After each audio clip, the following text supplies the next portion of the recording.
Tiniyak naman ng Department of Trade and Industry na walang magiging pagtaas sa presyo ng basic commodities hanggang sa Mayo. At para sa detalye, may express report si Mobile Journal Francis Rivera live. Francis, kamusta ang pagmamonitor nga ng DTI dyan?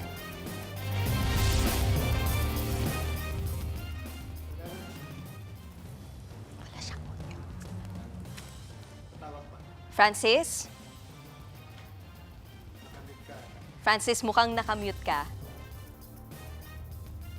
Yes, Yan. Nikki. Yan. Okay. So, kamusta naman ang DTI dyan, Francis?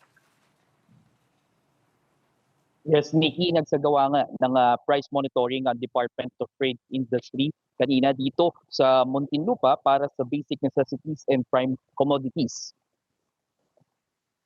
Ininspeksyon ni Department of Trade and Industry Secretary Cristina Roque alinsunod ito sa umiiral na no price increase para sa mga basic goods.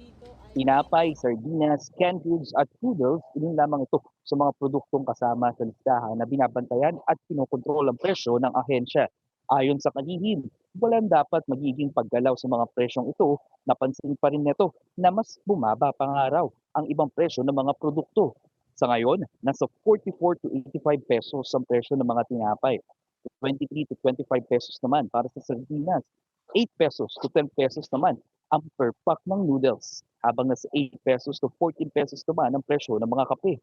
Pagtitiyak ni Secretary Roque, mananatiling stable ang mga presyo ng mga BNPC para sa mga susunod na linggo. Pinalalahanan niya rin ang publiko na hindi kailangan mag-panic buying dahil may sapat na supply pa raw ng basic goods para sa mga major supermarket.